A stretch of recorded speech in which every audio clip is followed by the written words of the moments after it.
ஹாய்ங்க. இங்க பார்த்தீங்களா, எவ்வளோ அழகா இருக்கு இந்த வான்கோழி.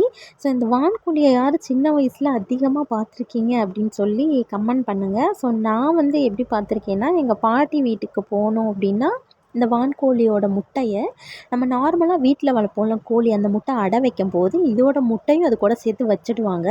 ஸோ அது பொரிக்கும்போது இதுவும் பொரிஞ்சு வந்துரும். சூப்பரா இருக்கும் அது பார்க்குறக்கே. இங்க பார்த்தீங்கன்னா, உழவு ஓட்டிட்டுருக்காங்க காடு. ஸோ வரும்போது அந்த கிராம சைடில தான் நாங்க இருக்கோம். ஸோ உழவு ஓட்டிட்டுருக்காங்க அந்த காடு. சூப்பரா இருந்தது பார்க்குறக்கே கிளைமேட்டு. அது எப்படின்னா, உழவு ஓட்டிட்டு அதுக்கப்புறமேலு தான் விதைகள் இதெல்லாம் போடுவாங்க. தண்ணி பாத்தியெல்லாம் கட்டி முடிச்சுட்டு, இது போடும்போது ஒரு விதை போட்டுட்டு உழவு ஓட்டுவாங்க. அந்த செடி என்ன செடின்னு எனக்கு சரியா தெரியலைங்க. அந்த செடி போட்டு நல்லா வளர்ந்தக்கப்புறமேலு, அது மேலேயே உழவு ஓட்டி விட்டுட்டு, அந்த செடி அப்படியே மக்க விட்டுட்டு, அதுக்கு மேலே அப்படியே தண்ணி விட்டு போடுவாங்க. அது என்னன்னு தெரியல. அந்த விதைகள்லாம் போடும்போது நமக்கு அந்த கரிசலாங்கண்ணி இருக்குது பார்த்தீங்களா, அது நமக்கு கிடைக்கும்.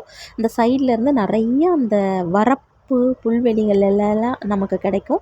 இந்த மாதிரி டைமில் நம்ம போய் தண்ணியெல்லாம் வாய்க்காலில் வர டைம்லலாம் போனால் நிறைய கரிசலாங்கண்ணி கிடைக்கும். ஸோ அதுலேருந்து நான் பறித்து தான் எனக்கு தேவைப்படும்போது ரெடி பண்ணி நான் ஆயில் ரெடி பண்ணிப்பேன். பசங்களாம் ஸ்கூல் விட்டு வந்தோடனே ஏதாவது ஸ்நாக்ஸ் செஞ்சு கொடுங்க அப்படின்னாங்க. சரி ஓகே, எக் இருந்தது. சரி ஓகே, பிரெட் ஆம்லேட்டும் போட்டு கொடுத்துட்டு, அதுக்கப்புறமேல் ஆம்லேட்டும் போட்டு கொடுத்துட்டேன். நைட்டுக்கு பார்த்தீங்க அப்படின்னா மட்டன் கிரேவி இருந்தது. ஸோ சாப்பாடும் மட்டன் கிரேவியும் சாப்பிட்டுட்டோம். அதுக்கப்புறம் மதியம் பார்த்திங்கன்னா அத்தை வீட்டுக்கு போயிருந்தோம் ஒரு விருந்துக்கு. ஸோ அதை நான் இதில் ஆட் பண்ணியிருக்கேன். ஸோ பிரியாணி செஞ்சுருந்தாங்க அத்தை. ஸோ சூப்பராக இருந்தது பிரியாணி.